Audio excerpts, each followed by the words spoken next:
Yeah. You are still watching Prime Morning, and of course, it's time for us to delve into what the newspapers have. My guests are very early. I mean, this is the best set ever. So I'm happy, very, very happy. So let me introduce my guests to you. Sitting on my far left is a lawyer, Kwame Jantuah, who is representing the CPP. Good morning, Openyi. Morning, how are you? I'm good, how are you? Very well, how's your morning? It started well. I hope the day goes as good as my morning has started. Oh. We thank God. Mm-hmm. And representing the NDC is Mettle, Nunoo Jr. Hi, Mettle. Hi, Roselyn. It's been a while. It's been a while, you know, with the upcoming building the Ghana tour in Greater Accra. We're busy, you know, as a deputy spokesperson for His Excellency John Dramani Mahama. Oh, you're the deputy spokesperson. Hey, there you have post though. It was important that we had to put things in order to make the tour very successful. And by the grace of God, everything went well. We started from the Forest Hotel, engaging party executives. We met with the Greater Accra Regional House of Chiefs. And there, you know, when we got there, the lights were out. The lights were out. So this whole doom thing, there's no politics, it's real. And so even yesterday, the regional executives of the NDC Greater Accra had to go and donate a generator set to the Regional House of Chiefs because throughout the program, we were in Doomso at the Regional House of Chiefs one day. Coming this morning, I realized that almost everywhere, driving through most of the communities, you find people carrying buckets and the bowls that they used to fetch water. I thought the water situation was only in my community, that's Teshi, Lejokugu constituency, but coming through to Kokomimle, Newtown, Big Farm, everywhere you pass, you find people carrying water. So I see the economic hardship method on us is not enough. We have to face issues of doomsday and shortage of water. I can just imagine what's happening in the secondary schools. You can just imagine what health implications the shortage of water is going to come up with. So my morning has been good, but it's been by the grace of God. So how did you bath? Oh yeah, so I think that for my place, they open the water on Wednesdays.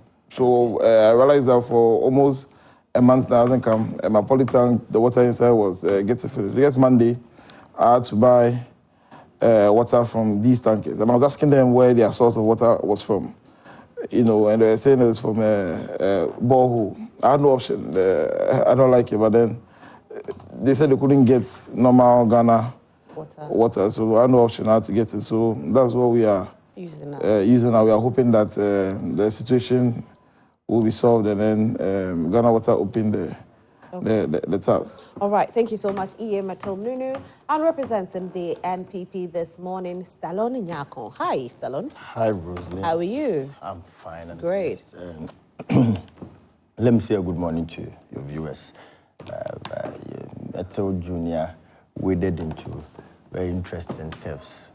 He's telling us his condition. His condition is interesting, very well. But is he lying? We'll come to that. It's quite curious seeing somebody who speaks for John Dramani Mahama talk about power outages. But we're experiencing it now. It's striking. See, I'll come to that. But that said, let me say a lovely good morning to your viewers, particularly the leader of our party, flag bearer of our party. I call him, just as President Kufuor described him, the man of destiny. And I want to make a declaration on this you said this morning. By end of December 2024, the man of destiny, just as he's defied all odds in his path, will be named the next president of this republic. And I mean Alhaji Dr. Mahamudu Bawumia, Ghana's vice president, who is today torchbearer for our great party, the New Patriotic Party. And again, good morning to all of the people listening from Ghana, and particularly the Ablekuma West constituency. More good morning to Honorable Mrs. Cecily Gifty-Usu Kufuor, our able representative.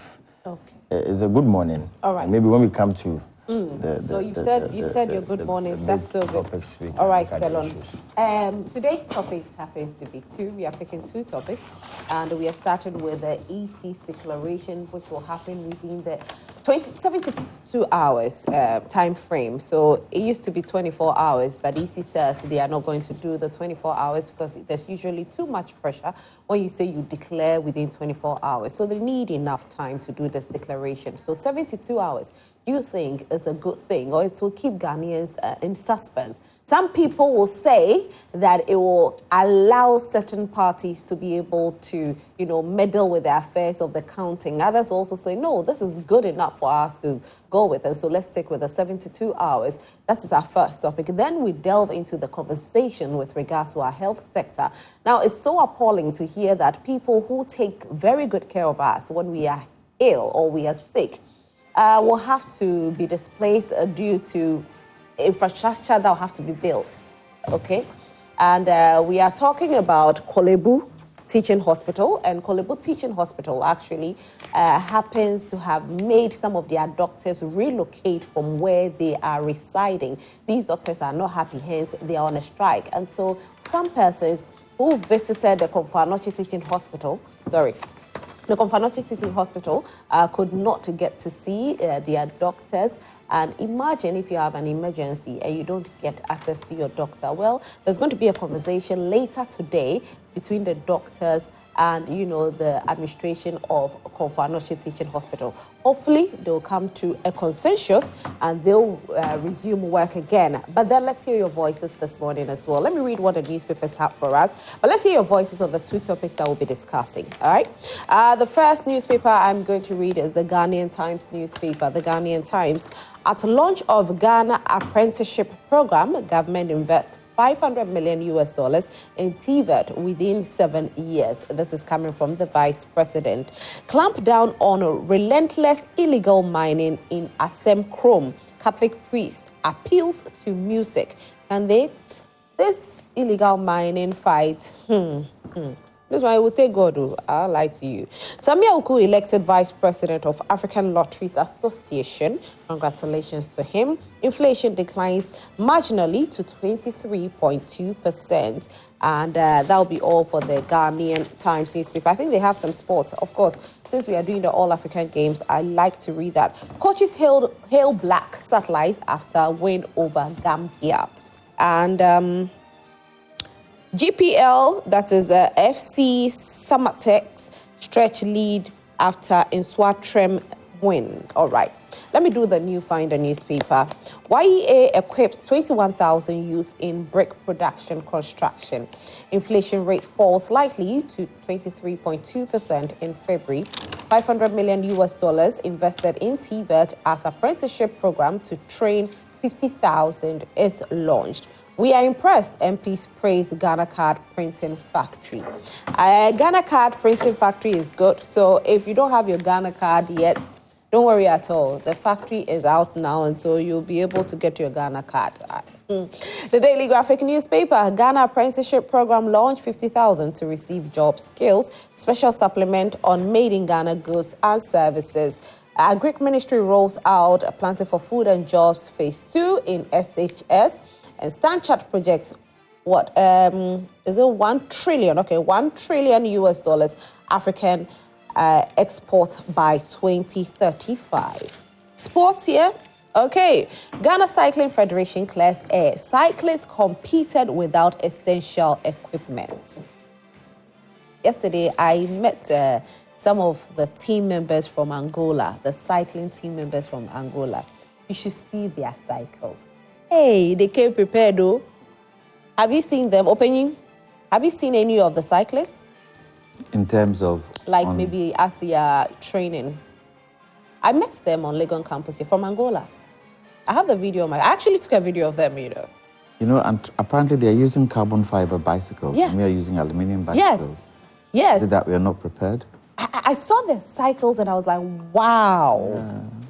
I have the videos. It's not somebody saying I saw them. They were training on campus. So I recorded them. I don't think we were prepared for these games, although we took it. You should even see their, their outfits they are wearing. Yes. I'll put it on the page. Let me try and put it on the page. Yes. You should see their outfits they are wearing. So I was like, whoa. It's very sad. The volleyball athletes too were complaining that they weren't giving the right put where to where and all that.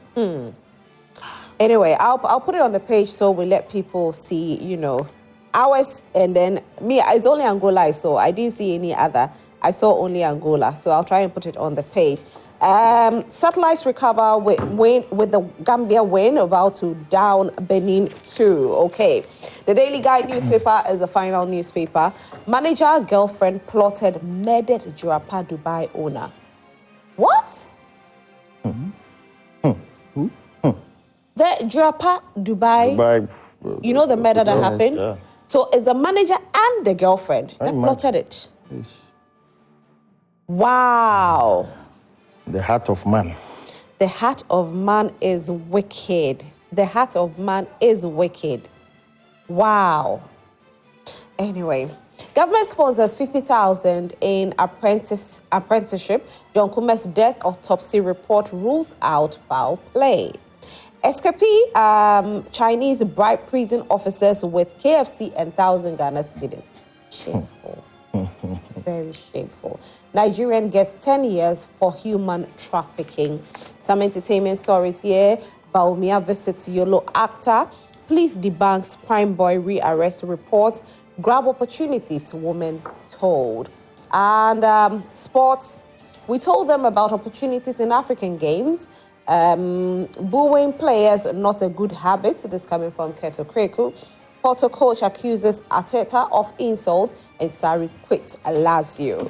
So I promised to show you the cycles, and I'm sending it to my producers now because I actually deleted it initially, but let me send it to them and then they can actually let you see it. Sometimes they say seeing is believing. If you don't do that, somebody will sit somewhere and say, oh, Roselyn is lying. We are not lying here. We don't lie. This is somebody will say real television. Anyway, our topics for today, and we'll start with a conversation with EC, that is Electoral Commission.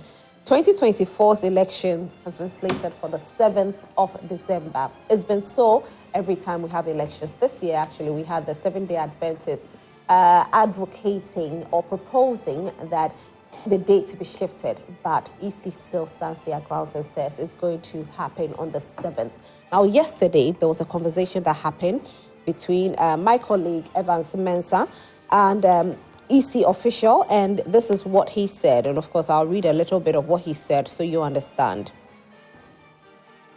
So this is what he said. The Director of Electoral Services at the Electoral Commission, Dr. Shribor Kwaku, said this. As it stands now, we are of the view that within 72 hours, the results should be out. And the key word is within. So it could be declared 24 hours, 48 hours, or 72 hours. But it all depends on collaboration or support. So it could be 24 hours, it could be 48 hours, or it could be 72 hours. But it is within 72 hours. I don't know what your take on this is. Do you think the 72 hours is good enough? Or do you think it will give room for suspense or give room for people to do certain mischievous acts? Well, let me ask you, Stallone, what you think about this 72 hours? Roselyn, good morning again to your viewers. And when it comes to these matters, we are fortunate to have very strong precedents guiding us. The Electoral Commission is the constitutionally mandated body to hold elections for our republic, and Article 43 of the Constitution there gives EC that unique responsibility to conduct elections thereof, and how to establishes the Electoral Commission when you come to 44 downwards. It goes to the point of giving it power to make laws, what you call CIs, constitutional instruments, by constitutional instruments, to make some regulations to govern elections. I think some of these things, some of these processes are, for want of a better word, normal parts of our electoral procedure. Over the years, we've seen how our elections have moved from opaque ballot boxes to having transparent boxes. These are all products of reforms, the advent of biometric machines and all of those. We've gone through a phase. So what I see the Electoral Commission trying to do at this point is they are engaging.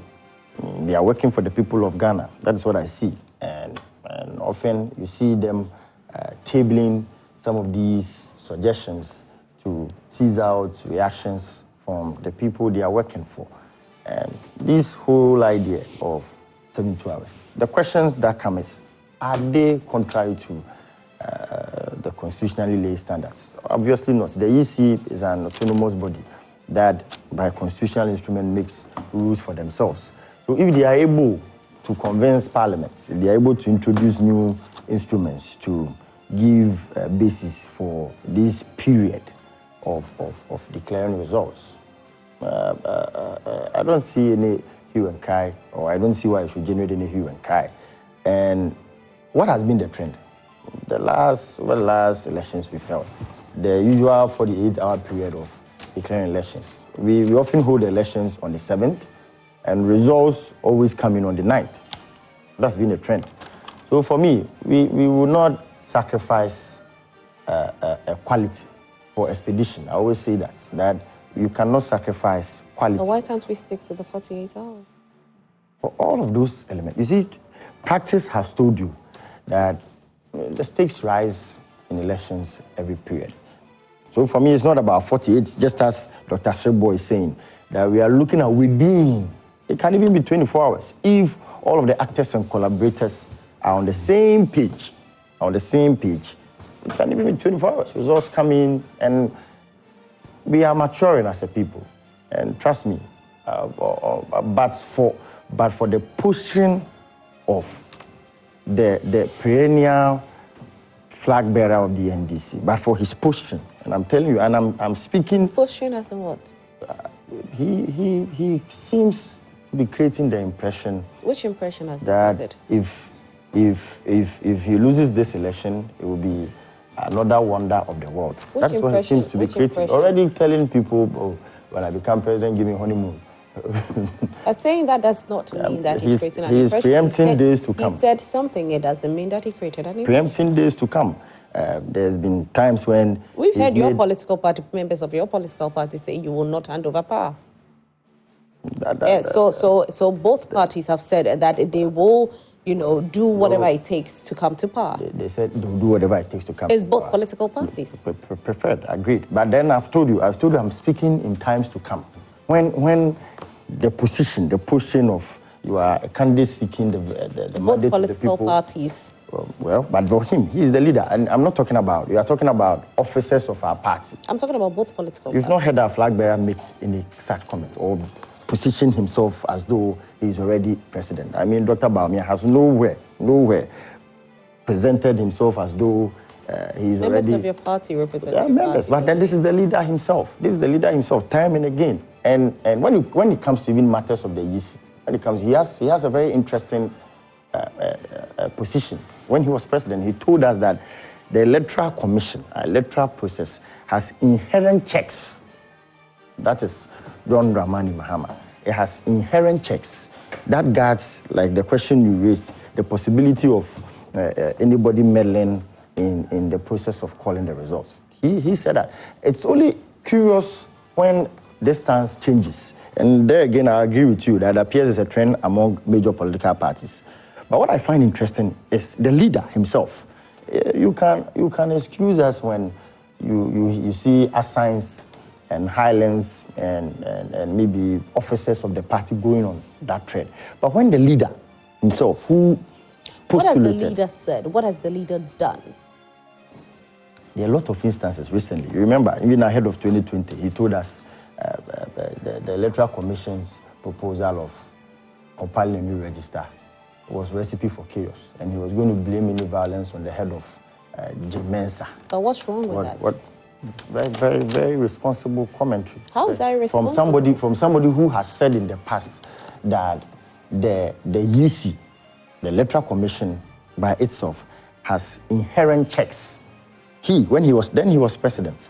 And that is something about the NDC that keeps exposing them on every important matter of national interest. Okay. Their positioning. So, Roselyn, this is not something we should belabor. The constitutionally mandated body has come up with a roadmap. What they feel, they have to bring out CIs for Parliament to approve, get parliamentary approval for this. These are not things that are already in motion. They are proposals. And what our advice is, and I can tell you confidently that the elections of 2024 is going to be like no other elections that has been held in this country. So it's going to be the most peaceful election? From my end, that's what I see, the most peaceful elections. Good.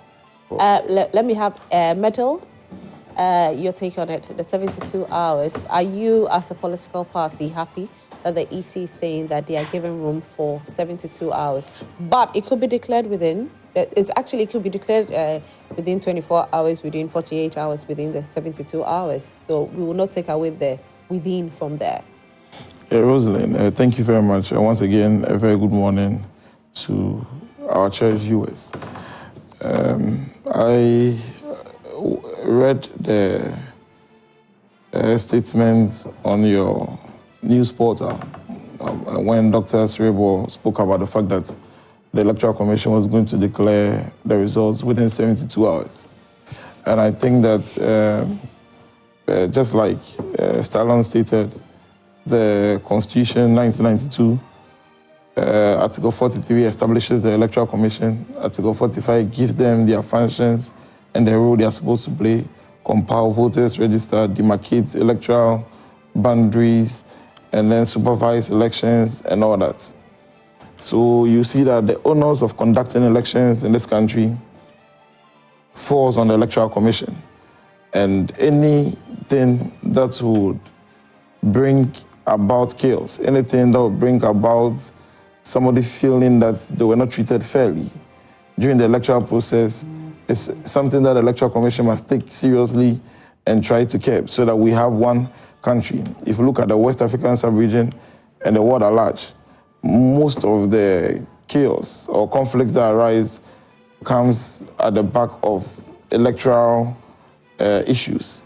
You look at West Africa sub-region, you see some of these things. So going into election 2024, where you have a former president who is contesting again, you have a current sitting vice president who is also contesting.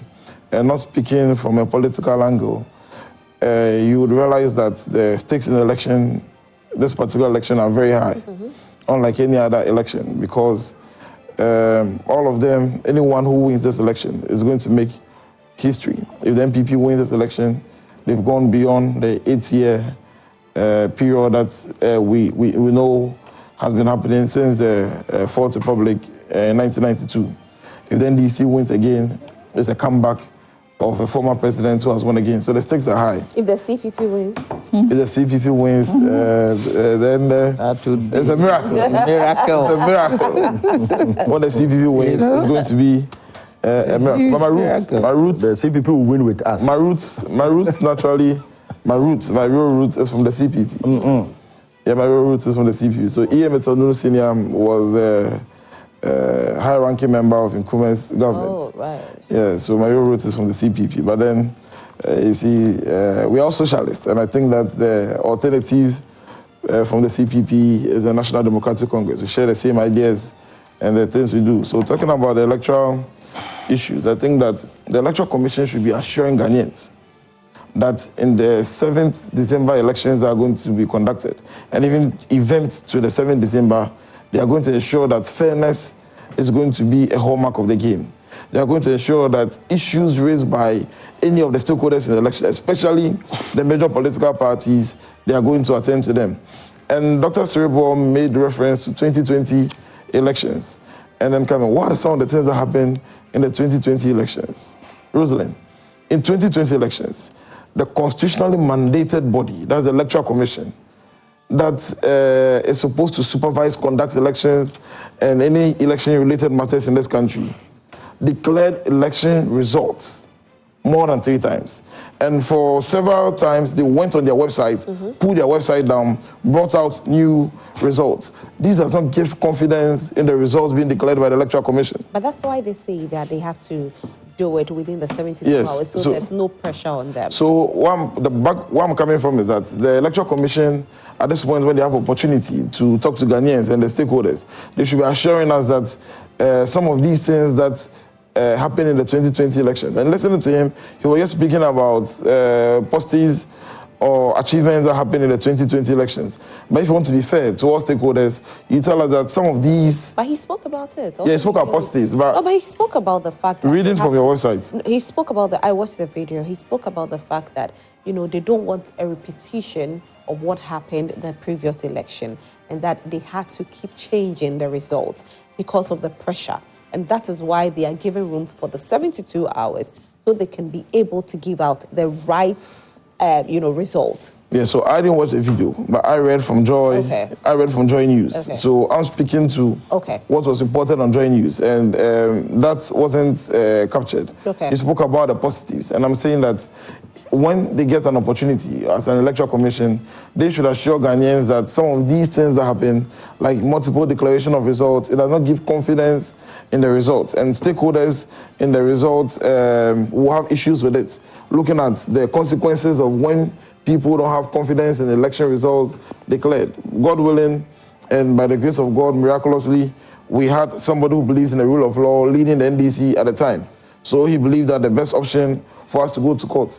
But imagine that it wasn't John Dramani Mahama and it was somebody else, like it's happening in other countries. You know what that could have caused. And also, some of the things that happened in 2020, personally, that I think that should be looked at very well, is the regional collation centers. Why do I talk about the regional collation centers? You see, for the first time in 2020, or in the history of elections in Ghana, regional collation centers were introduced. And then the strong room, or the EC head office, were only receiving results from the regional collation centers. So that's what happens. For example, you have Greater Accra region that has 34 constituencies. And let's say about 35 of the constituencies send their results to the regional collation center. That means that you have one outstanding. Maybe one is somebody is calling for a recount or recollation or something in one of the constituencies. They still go ahead to send... they still go ahead to send the regional summary sheet, not even the results to the EC strong room. The problem I have with that is that the results they are sending from the regional collation centers is a summary sheet, and it's too small to capture details of the results coming from the various constituencies. At the EC headquarters, the party reps over there, that you call the strong room, should have the opportunity to be able to validate the various results coming from the various constituencies. So at the regional collation center, and then they just write that there's a summary sheet, and then you don't have issues where you can be able to validate or cross-check issues of overvoting, cross-check issues of in words and figures of results that have been recorded from the various constituencies and all that. During the time of Dr. Kojo Afari-Gyan and his recent lecture at the University of Professional Studies, during his time, you realize that Dr. Kojo Afari-Gyan, at his lecture, said that we should scrap off the regional collation centers because in transmitting election results, the more... We scrap off and use what? We should scrap... So the results should move straight from the various constituencies to the EC. Because when you have more channels where results should be transmitted to, maybe by the time it gets to the final destination, there will be issues with it, and then you cannot even be able to... But this is the same process that has brought the NDC to power and the NPP to power. No, the regional collation centers were introduced in the 2020 elections. Okay. Yeah, it wasn't before. That was a new thing. It was introduced so you in don't want to take 2020 elections. But before, you get results straight from the constituency, and it goes to the EC head office. And during the time of Dr. Kojo Afari-Gyan, the EC regional offices were working. But what they were doing was that they were transmitting results through fax machines from the regional office of the EC, constituency results, to the strong room. So the agents at the strong room, the party reps at the strong room had the opportunity to be able to validate, cross-check the results. Okay. So you're able to see them, check whether the words, the figures written, the numbers written in figures and the numbers written in words are the same or not. But with this situation, you have summary sheets that are being transmitted to the strong room, which doesn't give the agents the opportunity to be able to cross-check them. This is a concern for the NDC. This is a concern all right. from myself. And then also... And then I'll come back to you because unfortunately you've spoken for a while. I'll come back to you. Don't worry at all. Opening 72 hours won't it cause too much suspense within the citizens? Won't it allow people to be a bit mischievous won't it create chaos in certain areas that, you have these hooligans who want to misbehave? Good morning to our viewers. The Electoral Commission should be able to declare results before any radio station declares its result. They should be able to do that. If you are a listener of Joy are very quick in making sure that every constituency's results are on their table. Now, if Joy FM can do it, why can't they do it? I don't think they should be telling us at this point, within 24, 48, 72 hours. They should be telling us that the challenges that they faced in the 2020 elections, they've been able to identify where the loopholes were, where the delays were, and they have cleared that. So within 48 hours, they will declare. They need to build confidence within the people to make sure that the people believe and trust what they are saying. What was the question you just asked me? You said either 24, 48, or 72. What does that do? Sure. It brings doubt in the minds of the electorate, and it's not good for the Electoral Commissioner. Look, when the Electoral Commissioner representative was talking, Mr. Kwaku, he indicated, he said, and I quote, he suggested that some parties may not have wanted the Commission to meet its ambitious timelines, leading to delays in additional processes. What parties? Who is he referring to? What does he know that we don't know? Is he trying to tell us that they don't have confidence in the stakeholders they work with? They should be able, from the word go, to tell us 2020, what happened wasn't a good reflection of the Electoral Commissioner's work. So this time around, we're going to make sure that within the stipulated time of 48 hours, the results will come up. Now, are they referring to presidential or are they referring to parliamentary? They're actually, it's for both. But they should say it. Don't assume. Don't assume. Parliamentary elections are but elections, whatever we do both elections whatever on the the same case day. So the declaration will definitely whatever the case is, you are the Electoral Commissioner. You should be able to demarcate presidential elections within 48 hours. With the parliamentary, that is at the polling station, right? Yeah. That's at the polling station. So that, and even that, sometimes there can be, at any given stage, if you realize there's a challenge, you should announce it to the people. There and there, don't wait.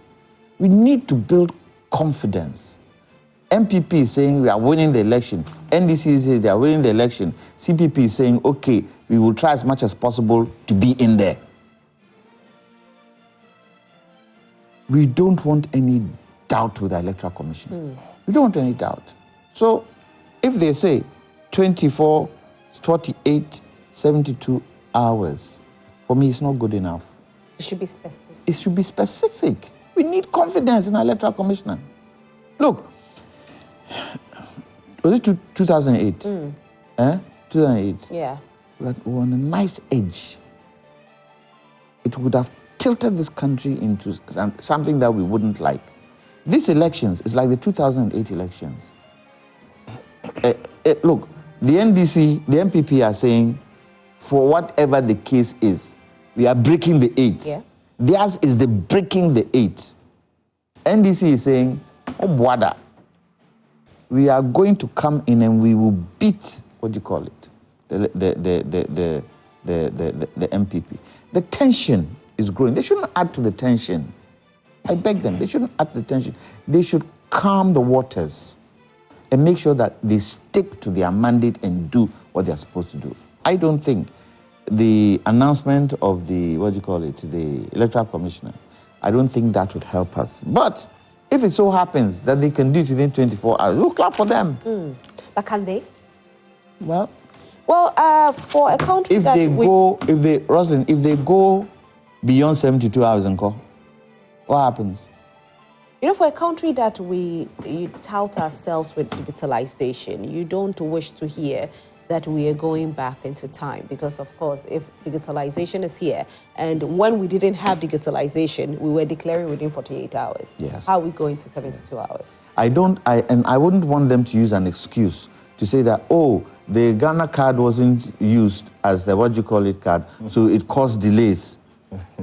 Or, But we haven't been using the Ghana card in previous times. Their analysis is that the Ghana card, if it's the only ID card, probably it could move the process faster. Without it, we're declaring. We don't want any excuses whatsoever. Work with the political parties, work with the people, and deliver when it's expected to deliver. Period. Do you think the 72 hours time frame given by the EC is good enough for us as a country during our elections? Or you think the time frame should be shorter, or they should be specific? Just like Kwame Jantuah has said. Let's hear your voices this morning. Stallone, Kwame has raised some concerns. Roselyn, let me help situate the discussion. Okay. I am very much versed in electoral matters. I'm actually Director of Elections for a party in my constituency. Okay. Point of order. When you say help situate the discussion, what do you mean? That we are not situating the discussion. No, I want to clear a few. Then say that way, but don't say situate. I said the No, because that is the impression I get. You see, the electoral. You get which impression? The contrast between the presidential and parliamentary elections. Okay. When the Electoral Commission talks about declaring results. Okay. What they are normally referring to is the presidential election. Okay. Because it is the EC boss that is the returning officer for the presidential elections. The parliamentary elections are declared at the constituency. I said that, didn't I? Yes. I only want to put it. Okay, you just want us to understand it well. So that the lay person listening big English. Big English. Oh, okay. So the lay person listening to you will understand that it is not different. There's nothing new happening, and that is sometimes what creates the confusion in the minds of people. That why are you introducing new measures? Nothing has changed, and just as Mettle spoke about regional coalition centers. Roselyn, let's do this simple. Please go ahead, don't worry. Arithmetic. We have 34 constituencies in Greater Accra region. Okay. Every party has a rep in every constituency coalition center. So by close of election day, December 7, 2024, if results have been declared in all 34, as a very responsible political party that wants to win elections, by the 9th, you have results declaration forms for all 34 constituencies. If you put the numbers on them together, what do you get? You get the total votes you had in that region. So you see, this talk of a regional coalition center, it's not anything mysterious. It is only aggregation of the numbers you had in all 34 constituencies that have been put together. You see, people, time and again, have tried to create some mysteries about. Is this mystery not being created by the EC? Because there's a system that was there. The system brought the NPP to power. The system brought the NDC to power. Why change the system? Listen, I've told you that. Of course, when you do that, people will think that you are trying to do something mischievous to keep your party in power. For example, we were not using biometric machines. Even the Ghana card argument that comes in. Do you know?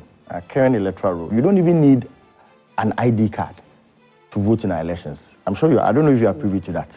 If I walk to a polling station today and I'm able to tell the electoral officer that my name is in the roll and they locate it, your picture is there, and then you are verified on the biometric machine. You don't even need an ID to vote.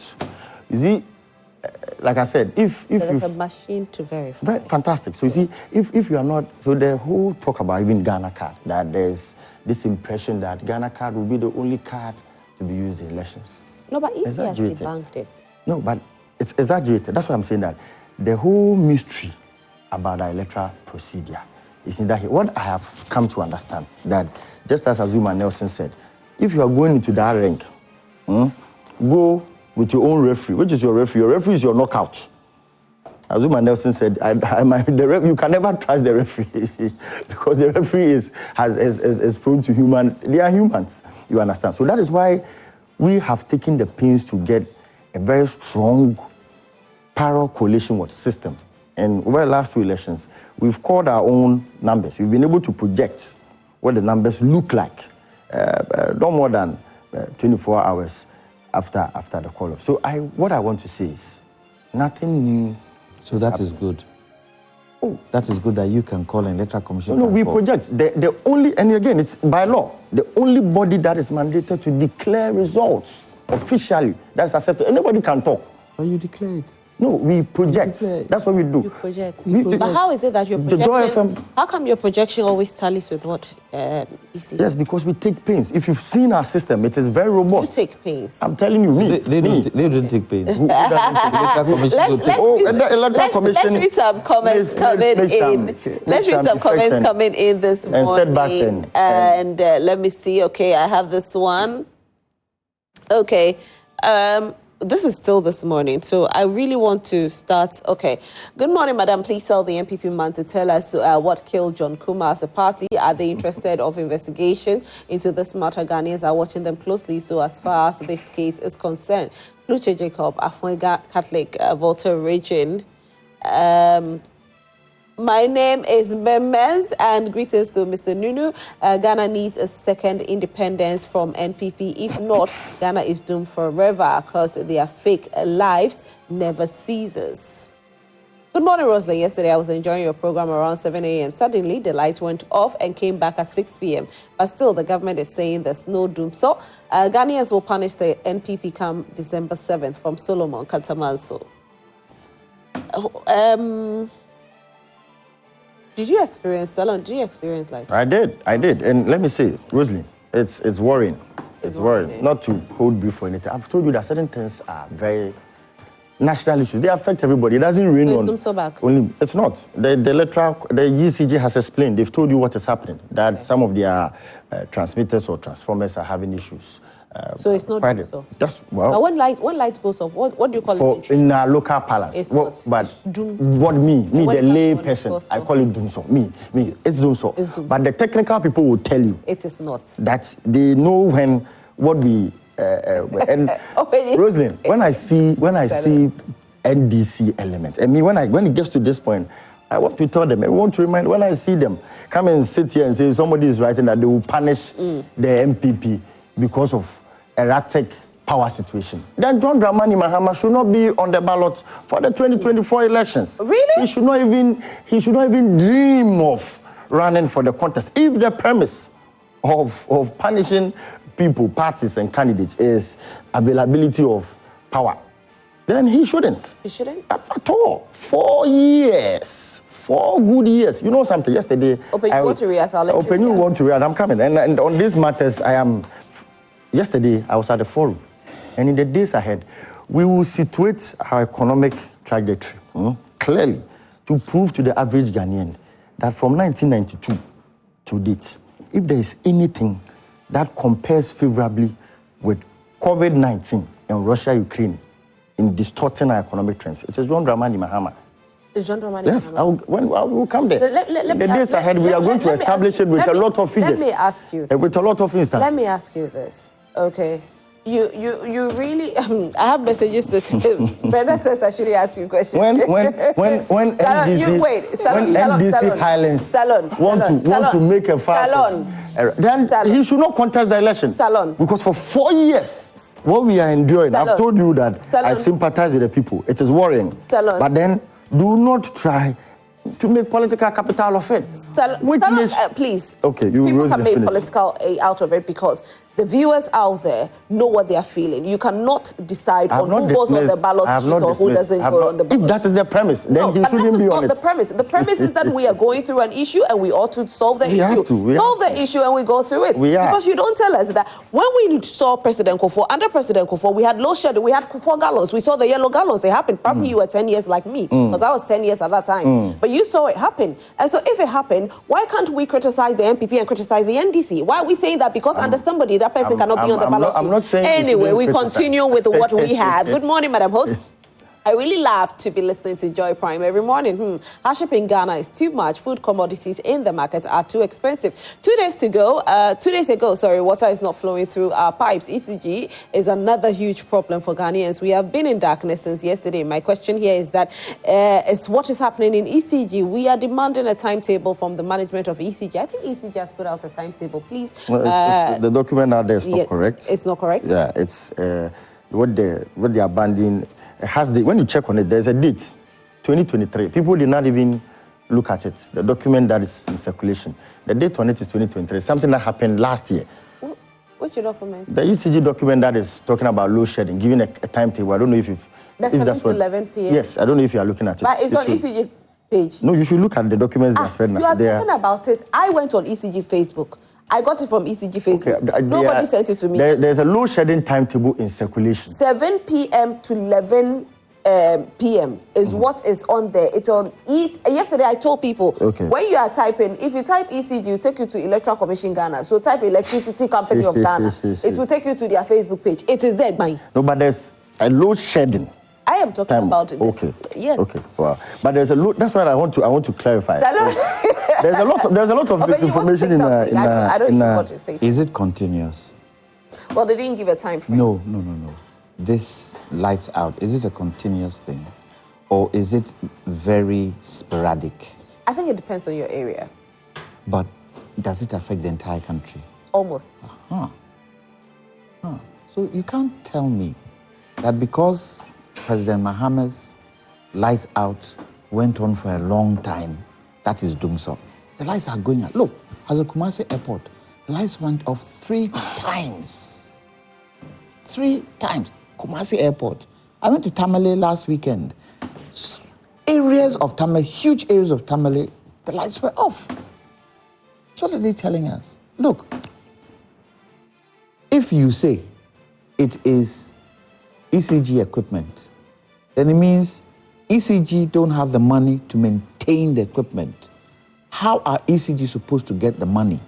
Is it government supposed to give them the money? What is it that is causing them not to be able to maintain the equipment? Because they said what? Over demand has done what? Has caused the equipment to trip. Yeah. Are you trying to tell me that you don't know that? Is this the first time you're having over demand in Ghana where electricity is concerned? And what is the fear of saying, look, we have partial doomsday? What's the fear of saying it? Say we have partial doomsday for everybody to see that, yes, there's partial doomsday. For us to ask the questions. Why is there partial doomsday? Be able to explain it to us. Well, but don't keep telling they have told us that it's maintenance issues. 630 transformers overloaded. How come? And they've also told us Ministry of Finance is owing them a certain amount of money, and so when that amount of money is released, they'll be used to pay the IPPs, which will support, the shedding. The Ministry of Finance is supposed to pay a certain level of. It's 200 million Ghana cedis. Yes, but they're supposed to be. They've divided it into 2 level A, level B. Yes. The Ministry of Finance is responsible for the level B, which is the gridcos and those others. But the IPPs, that is where the cash waterfall situation comes in. When they met the president, the agreement was that ECG should be able to raise, if for nothing at all, 1.9 billion. Yeah. If they can't, at least 1 billion. ECG hasn't been able to raise that. Well, they raised it last year. Yeah, last year, but this year they haven't been able to raise it. So what is the actual challenge that is there that is stopping them? Well, they did speak about, foreign exchange being a problem as well? Back to the economy. Back to the economy. So if it's back to the economy, who caused harm? Who's in power?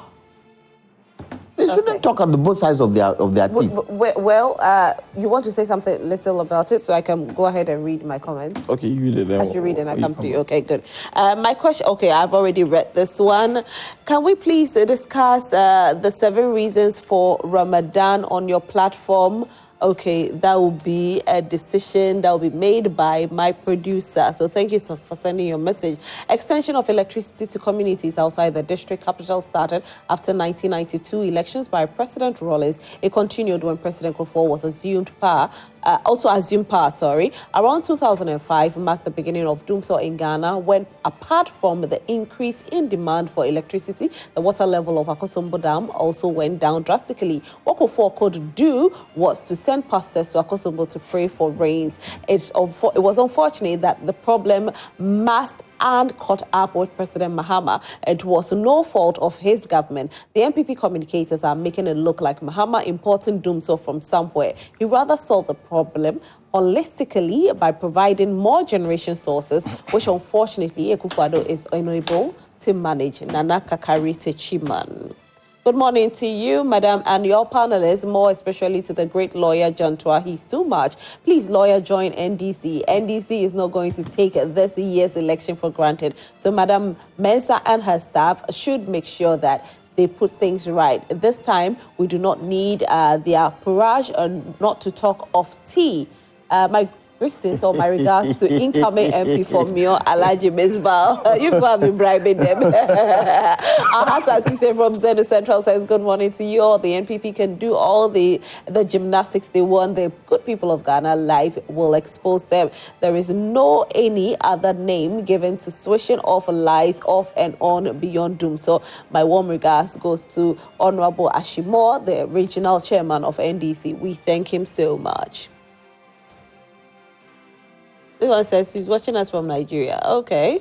Good morning to Madam Host, to the young NPP man to answer this question. If a man of himself not to defend his paymaster, did John Kuma have police aid and PA and this policeman to sleep in same hotel, not to communicate and lying only every day? From Moses. You see, he can't speak on behalf of John Kuma's issues. Those issues are different. So, these people. Good morning, beautiful hosts. Let's come out in our numbers and vote out this government to secure our future. For any other party except this Baumia-led NPP, the lies and deceit are too much. Change must happen on December 7th. NPP must go. Inusa from Tamale. Poresco Zakaria says, Ghanaians are waiting for Mahama because everything shows that Mahama and his NDC did nothing wrong to Ghanaians, but incompetent ones, Nana Baumia, lied to Ghanaians. Posterity will judge me. Okay, Mahama indeed is judging. Even if EC wants, they should declare the results in 48 hours. Mahama would be declared winner and president come 2024 and 2025 because they failed high cost of living in all mismanagement and they are blaming COVID-19, Russia-Ukraine war. And now this doomsday will be their chewing stick for the continuous hardship. The NPP is a disgrace to the world. How did we allow Nanado to occupy the what? To copy and paste. If it was Mahama, no copy and paste. Now we'll blame everything on their head. NPP is a failure. Greetings to His Excellency Vic. Is it Vic? President to be Nana Opoku. Vice President. Oh, that's what. His Excellency Vice President to be Nana Opoku Ajima and H.O. Henry Osei Akoto. I have so many comments. These are NDC.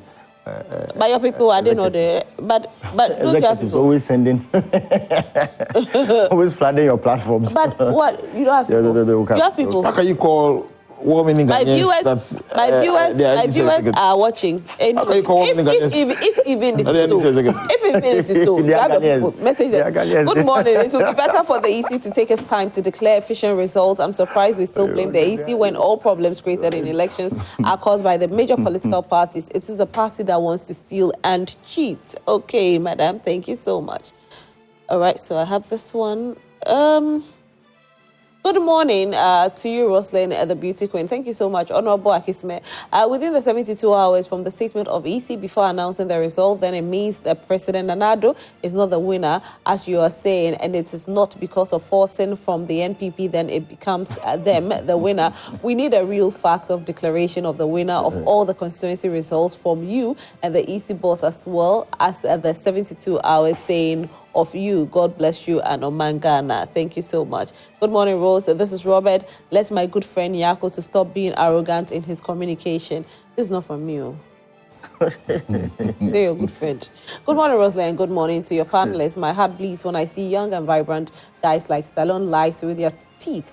You see how he's struggling with just a simple question, the doom. So how can transformers go off at the same time nationwide? And do we do repairs of transformers at night? He should give us a break. That's what the ECG is saying. I'm only...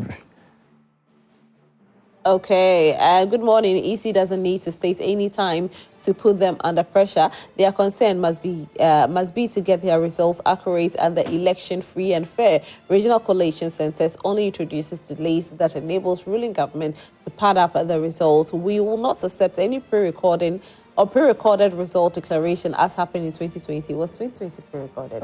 It's surprising. That's what their flag bearer told them. It wasn't pre-recorded. That's what nobody flag bearer said anything. No political party said anywhere that it was pre-recorded. Nobody said anything. Which media houses were at the EC office during the result declaration? Why did the EC chair greeted good afternoon when she was declaring in the evening no electoral fraud should be ever allowed anymore? My darling, they didn't do pre-recording, okay? It wasn't pre-recorded. Yes, they changed the results 3 times, but there was no pre-recording. Did they change the results? Yes, they did. It happened. I saw it. Yes. I saw it. You cannot tell us that you didn't see it. We all saw the results change 3 times. 3 times. On their website. Okay. As of the time the declaration happened, the results was different. Okay. It wasn't on my website. It was on their websites. We should mount a sheriff in election matters. And did they have any significant impact on whether it did or it didn't? Those are the things. You need confidence in the people, like what Opinion said. It's not bad to change anything, but it is bad if you know that people will not. They went to court, and the court was emphatic. All right, let me read this one, and then I can bring you just this one. The rest will come in later. I still don't understand why, under the leadership of the Kangaroos group of NPP, is still hiding the doomsday Ghanaians are experiencing. The doomsday we experienced under Kufuor in 2007 and John Dramani Mahama in 2013 is far better than what we are experiencing now under the leadership of Nana Addo Dankwa Akufo-Addo government. The current doomsday is doom, social democrat in Tamale. Okay, you want to say something? Yeah, Roselyn. So my last bit on the election issues, which was our first topic for discussion. When Stallone came in, saying that he wanted to situate the election matters discussion in their right perspective, and that he's the election director for Ablekuma South, which means that he's a sheriff when it comes to election matters. So I thought he was come to explain something better, but he just re-echoed what my senior counsel here said and what we had just said. He didn't say anything different. He didn't even say anything new. So I wonder why he calls himself the sheriff of election matters. If not for the fact that votes margins are wide in their constituency, I'm sure he would have been doing a great disservice to his party in Ablekuma West constituency. I think that he also mentioned the fact that the Ghana card is not going to be used on election day for voting. That's not what he said. Our issue. No, the Ghana card is not going to be used. It's not the sole only document. No, that's not what he said. What he said. It's not the only document. No.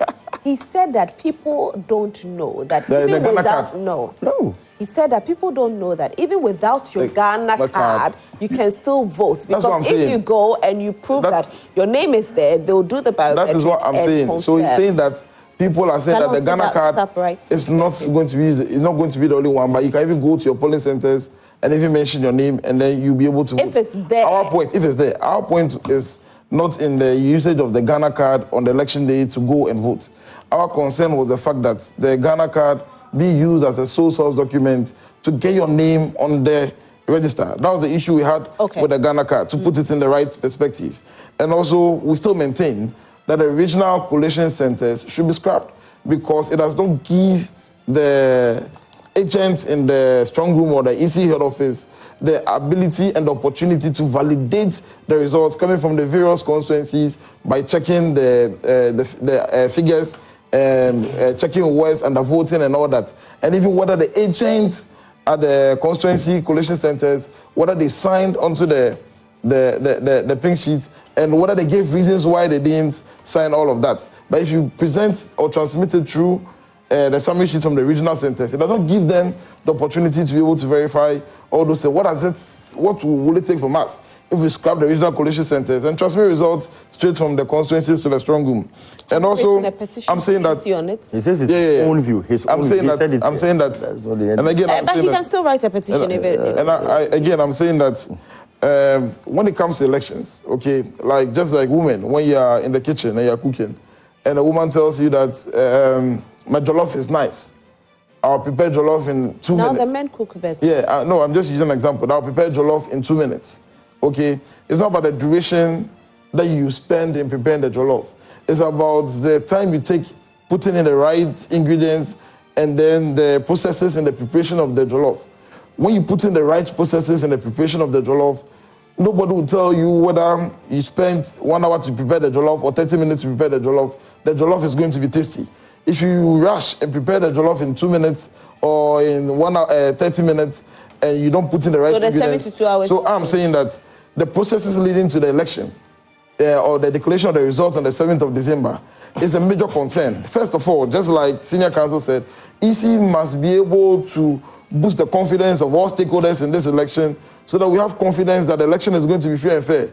If you just oppose it to the district assembly elections, if we use that as a test case going into the 7th December elections, you realize that it's not about, if you put in the right ingredients, I can tell you that even within 24 hours, you'll be able to declare results. There were certain polling stations in my electoral area, Citruna electoral area, in Lejoku constituency, where the polling materials delayed in coming to the polling centers. There were certain polling stations where biometric verification devices delayed in starting. So they had to go and bring in new biometric verification machines. There were certain polling stations that had issues with even some of the EC officials getting there on time, those who were supposed to issue the ballots and all that. So if you look at the processes and you have opportunity as an electoral official to talk to the people of Ghana, boost the confidence, alleviate our fears in the fact that the election is going to have any shenaniganism in it and also affect us like it did in the 2020 elections. Because if we use the district assembly elections, we still do not have confidence in the EC.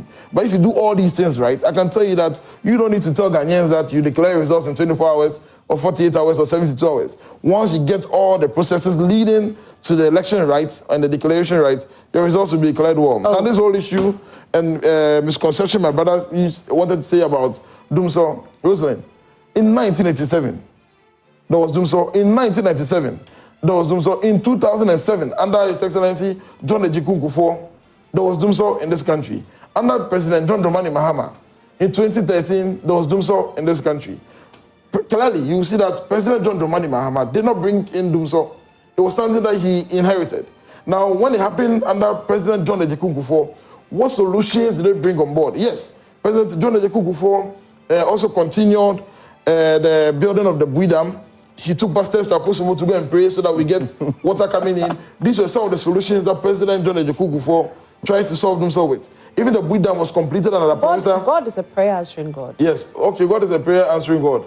And by the epistle of James, in the letter that James wrote to the Christians, taught us about faith and works. He says that when you visit a sick man, and you just tell him that you are healed and you get well, and you do not give him the necessary things that will make him get well, your faith is just like a body without a spirit. That is why he built it. That is why he didn't build it. That's why he started building that one. But we, John Dramani Mahama, you see, in 2024, the election is going to be about the people who are contesting. Credibility and trust is going to play a major role in that election. You have one candidate who is Dr. Mahmoud Bawumia, who has lost credibility, who is a credibility, who is a known liar. I'm surprised. The people of Ghana do not trust in him. You have another person in the person of John Dramani Mahama who has credibility. Under his time, he took responsibility as a leader. You look at characteristics of a good leader and say that, yes, I accept responsibility and I'm going to solve it. Take out car power today. Take out America today. Take out the Ghana gas that John Dramani Mahama built today. And this country will plunge into them. So if Stallone says that we did not do anything and they blame us for even excess capacity and says that John Dramani Mahama didn't solve them, so you're all flag bearer on this sister Joy FM. So that we shouldn't give credit to John Dramani Mahama for solving them. So stop putting lies on national television. All right. Messages on Facebook. Asante Moro Abbas says, and this NPP guy should stop. Should just keep quiet on the power problems before it all starts to rain on him. In China, Sesu Simon says, morning prime. Okay. Lord El Chapo says, only God knows. Philip Abochi, good morning to Madam Host. I really love to be listening to Joy Prime every morning. Hardship in Ghana is too much. Food commodities in the market are too expensive. 2 days ago, water is not flowing through our pipes. ECG is another huge problem for Ghanaians. We have been in darkness since yesterday. My question here is, what is happening in ECG? We are demanding a timetable for the management of ECG. I think I read this. The 24-hour economy is a good policy for the youth. Please salute to His Excellency John Mahama and Professor Nana Jane Opoku-Achiman, Abochi Philip from KATH. Richard Mensah said, good morning, Roselyn panelists, and to Honorable Otrida Mensah. Our Electoral Commission will ensure a smooth, transparent, credible, and organized elections this year as compared to what happened in 2020. From learning experiences, Electoral Commission collation and declaration of results within 72 hours is good for us. Junior Richard, Presby Quarters, Takrade. All right, that's not bad. Philip Juma says, looking at the posturing of NDC man, I know he's very sure that their candidate, Mr. Mahama, can never win 2024 elections. Ghanaians can never give power to somebody who has justified himself as corrupt and mogul. House of Commons in Britain exposed him as the only MP who involved himself in a Majalo cocoa scandal by taking bribe. Will not even talk about how he wanted to dupe Ghanaians on mobile money interoperability. Never again, Mr. Mahama. Christian Edu says, I recommend the ECG for great job. The ECG contact center is a number one when it comes to the communication. Anytime I reach out to them, they quickly respond. Thumbs up for doing a great job. From Chris in Ablekuma West. So will you say this is NPP? I don't know. This is coming from Honorable Letitia Pure Love Mensah. Thank you, Jesus. Good morning. Thank you to, good morning to you too. All right, so let's see. We'll go back into our Roselyn, WhatsApp messages. I want to make a reaction. Let's go to before we go there, quick one on the doom. Okay, I'll let you 1 minute. One minute. Just a quick one on the doom. So, you see, the MPP said to us when it happened, never again are we going to go through this. We are now going through it. How do you expect people to trust you? How? It should tell us, politicians should be very mindful of what they say. Oh, we're told never. Especially, we're told never. We're told never. So it's a question of trust, question of credibility. We were told we will give $1 million to every constituency. Never happened. Question of trust. It's not true. It's not true. You finish on this matters. It's not true. It's not, absolutely. You want me to read it? It wasn't in Ghana. Maybe Stallone was not in Ghana when that was said. Finish. Let me finish. When you say it's never happened, he says it's never happened. That we said we were going to give $1 million per constituency, and it's never happened. No, you said you. Yes. Yes, it's happened. It's happened. Every year. $1 million. Maybe every year. $1 million. Oh, you see, there was an allocation. And sometimes when we talk about $1 million, there's this thing that has been created in this country that people create narratives, and then we force people to believe. You know this whole special initiative ministry, Roselyn, I don't know if you are aware. Roselyn, Stallone is saying that they've given the constituency in Ghana $1 million. Every year. Yes. So your constituency has every year. Yeah. You want to take words out of my mouth. Yeah. So is that what you're saying? Continue. You want to take, I've told you. $7 million. Me, when I come to this what platform. Stallone is saying. So that's what you're But saying. why are you doubting No, when you say Stallone, I believe you. When we say we never $7 million. The whole special initiative ministry that was created in 2017 was the one that was supervising the disbursement of distance. Okay. When we say we were going to allocate $1 million per constituency, it does not mean we're going to put monies in the coffers. Okay. How do you? So let me tell you, when you go to Ablekuma West today, the institutional place of convenience we created, boreholes. What's the institutional place of convenience? They're there. Go and look at them. No, we had about 3 of them from this same $1 million. Yes, for $1 million allocation. Every year. That is where the issue is. That if we talk about the frequency, as in getting allocation for every year, it did not happen. It didn't happen. It happened some of the years. Some of the years, yes. Not on record. Let me ask. Let me ask. If you allow me to finish. Okay, he was. Let me ask. So let him. Why are you doubting? And boreholes. No, not just that. Let me tell you, boreholes. Go there. Let me ask. Boreholes. Let me ask. There's been some roads when you want to ask there's a maternity block. If you go to KATH in Dansoma, there's a maternity block project. Okay. That was funded from that. Let me ask you a question. I will not make all of this. Let me ask you a I believe you. Let me ask you a question. If President Akufo-Addo said it or he didn't say it, I will develop Ghana, I will transform Ghana in 18 months. Yeah. Have we been transformed? Transformation is very relative. It's very relative. In 18 months, when he came into power in 18 months, go and check how growth. And you see, I don't want to laugh about this. It is COVID. I will not operate before a family and friends government. We will give you proof, vivid proof with numbers. That will tell you that everything this president has said, he followed through it. Yes. Everything he has said. You've spoken about IMF. When we were going to IMF, in 2022, the IMF described us as innocent bystanders. And take critical note of the description. Yes. That's what the IMF boss described Ghana. Innocent bystanders. Means you're baby. And let me tell you, you see, when I want to do this analysis, I have to do that. $1 million. Oh, please don't shift the argument. Did you see the IMF report? Don't shift the argument. Did you see the IMF report? Russia invaded Ukraine. February 2022. And please take note, before Russia invaded Ukraine, even after COVID, our inflation was at 13%. The only time inflationary levels under President Akufo-Addo got worse than what we inherited under John Mahama was after Putin invaded Ukraine. On record. It was the only time after February 2022. That is when inflation in Ghana went beyond 15.7, what we recorded under John Mahama, 15.9. I've told you that we are going to situate this debate. When did we start going to the capital markets? Oh, I'm not digressing. No, we are going to situate this debate very well. You understand that if there's anything that took our country off gear, it was Russia, Ukraine. Let me tell you, before the month of February 2022, when did we start going to capital markets? Every single economic indicator. I want to know this, probably, maybe for viewers out there, and maybe the viewers will bear with me. Please, so are we siblings to Ukraine? No, we are not siblings. Let me give you an example. America. No, I'm coming. America. United States of America. Oh, wait.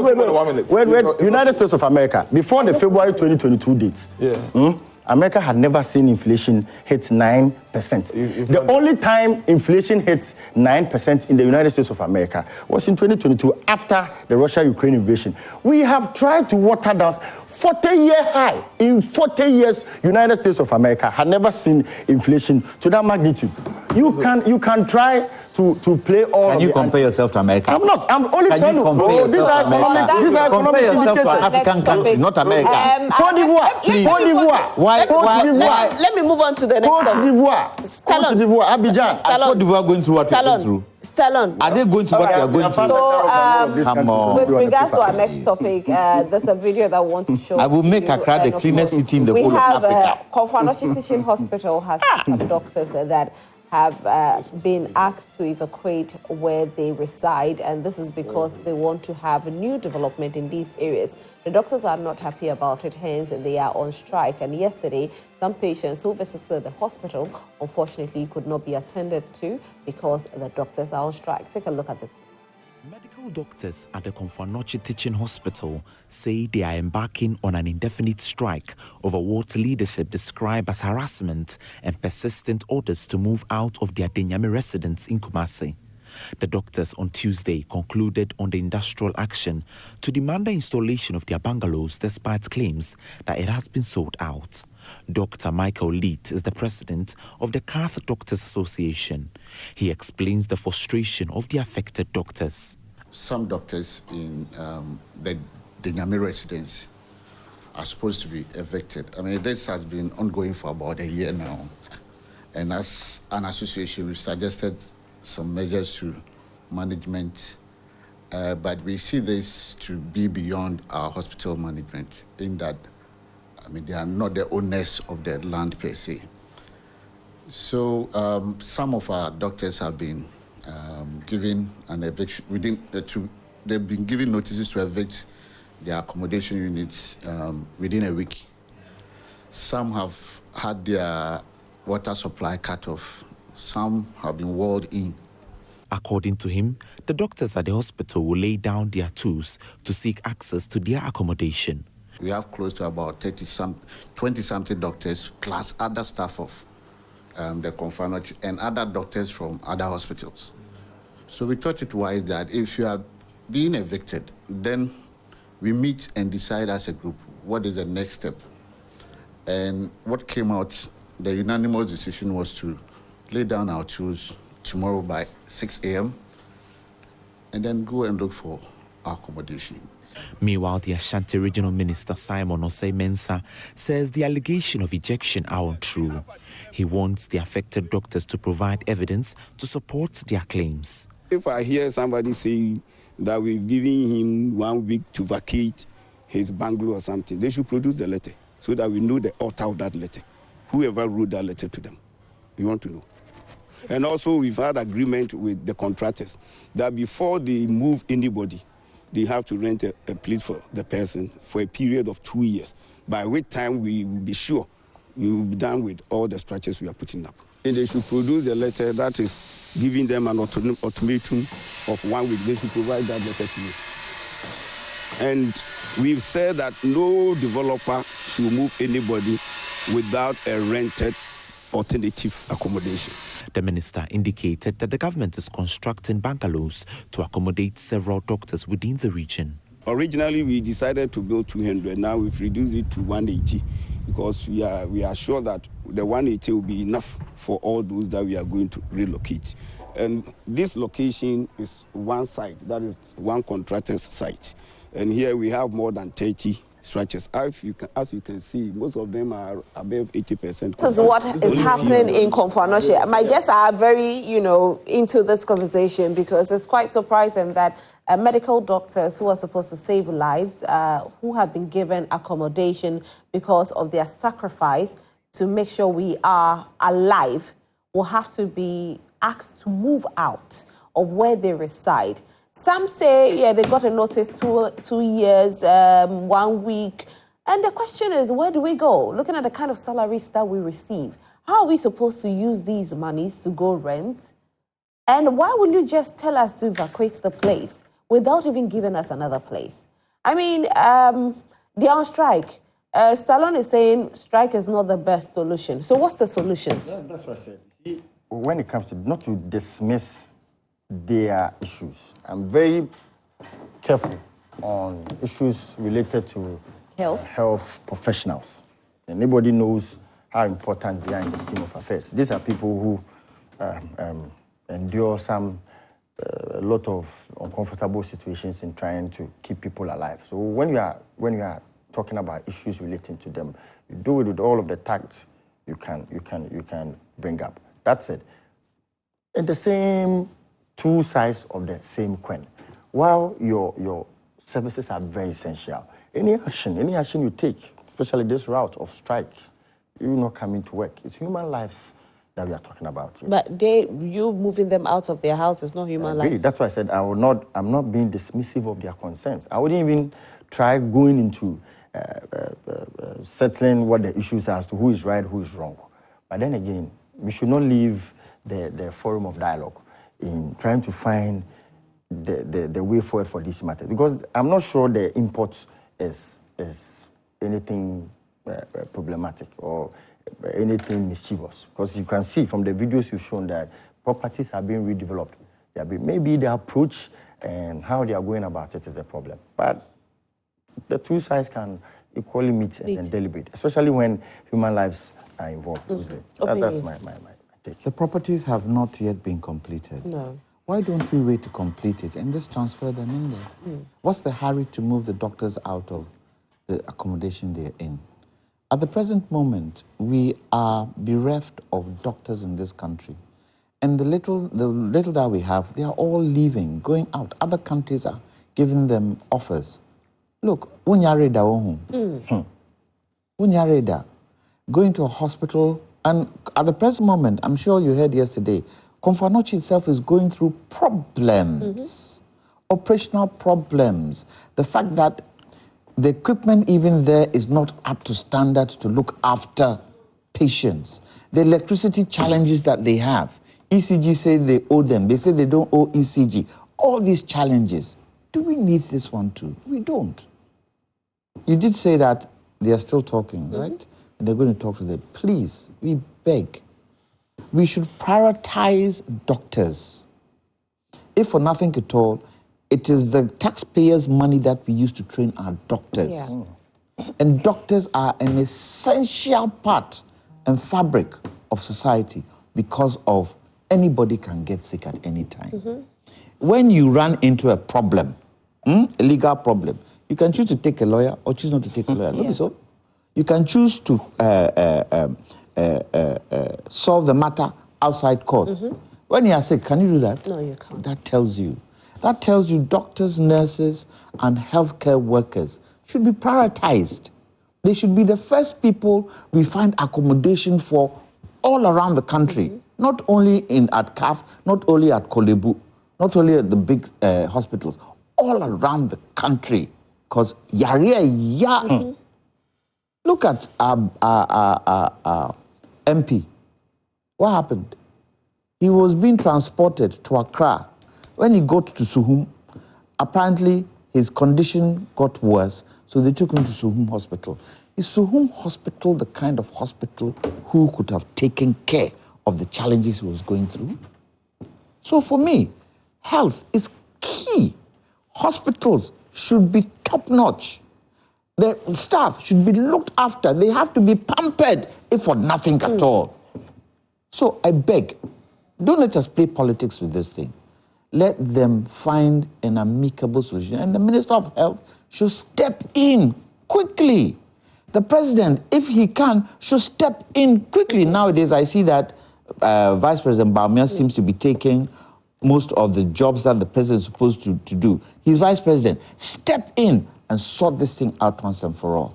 Yes, I think the Minister for Health, there's vetting ongoing, so we don't have any. Do we? The caretaker. Yes, a caretaker. So it's a caretaker who probably will have to step. Whatever the case is, there was a former Minister of Health. Yeah. He should continue. So far as the President hasn't... Immediately you are relieved of your office. You cannot okay, act. fair enough. So fair maybe enough. the caretaker will step in. Caretaker, Ministry of Health is a big ministry. Yeah. If the minister is not in position, the chief directors, there are people there. Who can take over. Please. All right. Mettle? Yeah, Roselyn, you see, when it comes to issues of health, I'm very critical about it. And I wouldn't want us to play politics with issues of health. Because when you fall sick and you go to the hospital, you realize that political colours or who you are cannot save you. There was one point when I fell sick and I tried to use my national health insurance card. I went to the hospital. The queue there was too long. Some of the things they didn't want to attend. So now I had to call doctors. I knew they had to call into the hospital before they could attend to me. I've been to hospitals where I've seen pregnant women in labor come and they lie on the floor. I've seen situations where patients sit in chairs and then they're giving them medications and they're on drip and all that. I've seen situations where health workers have to travel long distances to come and save our lives. So it is for a good reason that most of these hospitals, especially these referral hospitals like Ashanti region, you have Komfo Teaching Hospital, you go to Kolebu, you realize that there's a doctor's quarters in there. It's for a good reason that they provide accommodation there for them. So in times of any emergency, we can fall on them and they don't have to struggle to go. Last time in Ada district, a doctor who was transferred there to go and work, he lost his life because when he got there, he was using a motorbike. He lost his life trying to transport himself from his residence to the hospital to go and save a life, someone's life. Your life. So I think that for whatever reason why the government decided to move these health workers from there, no matter the reason that they had, and I don't know the period of notice that they gave them. If they gave them a long period of notice, at least with the kind of the essential nature of the job or the services they provide, they should have given them alternate place to be able to reside if they wanted to use where they were at the time for the housing project that we saw on the television. There's no problem, but they should have given them somewhere else to move to, not just asking them to go. Even if they give them 2 years or 3 years or even 6 months, the government should have had an alternate plan of where they were going to move them to go and reside, because the kind of service they provide is very essential. You look at our Member of Parliament of Ejiso, that's Ashanti region. The highest referral point in Ashanti region is the Kofanoche Teaching Hospital. Health issues are of major concern to me because you don't know where you can find yourself at any point in time in Ghana. As a journalist, you might be in the north to cover something. I can be somewhere else, and I might fall sick over there. Do I need to transport myself all the way back to Accra? Of course not. I don't need to do that. That is why, for very good reasons, under the NDC administrations under John Dramani Mahama, Professor Mills, you realize that the Ministry of Health, by then, with Nunoo, was the Deputy Health Minister, embarked on a research. Tell your father. Embarked on a research. Which Mettle was the Deputy Health Minister, embarked on a research. And I'm saying that because Stallone himself is here today.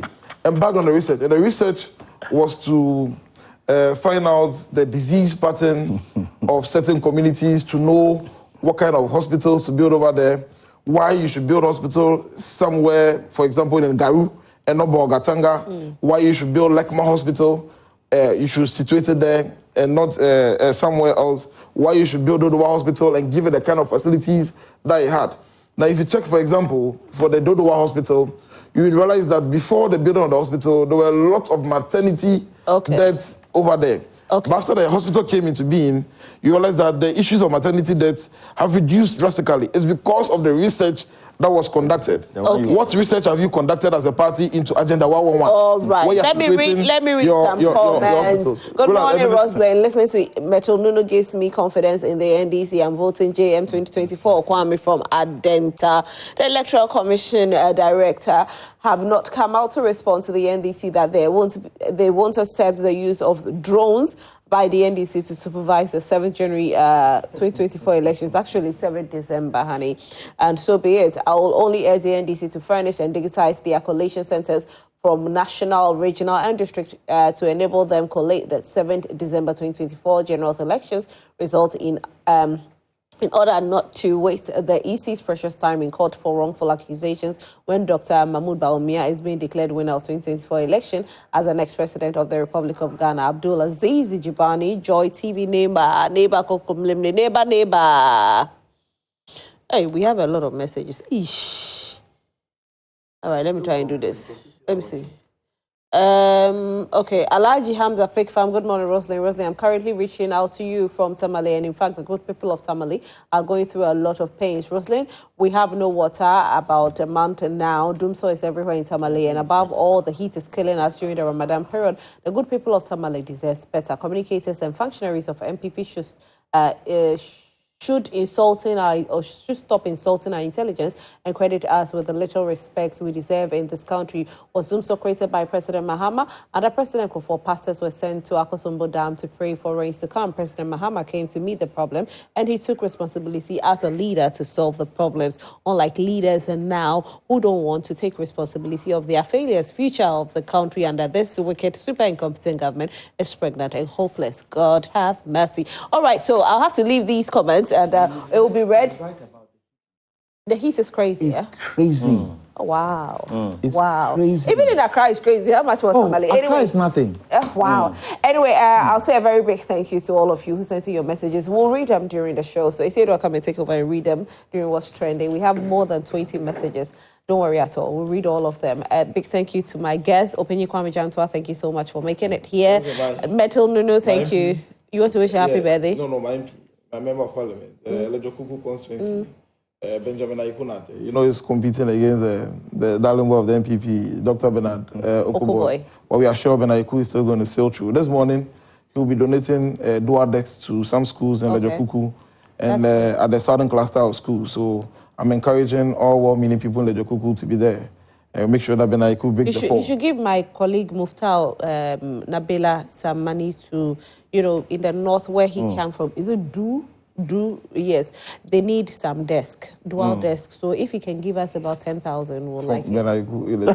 But what's wrong with it? We have more schools. Is it not a Ghanaian? We have more schools. So talk about the road construction. A big thank you to EM Mettle, Nunoo Jnr. Talk about the road construction. And Stallone Nyarko, who represented. Talk about the road works. Thank you so much for being here. It. We'll take a quick break on this note. Up next is What's Trending. My name is Roselyn Felli. We'll be right back. Don't go anywhere.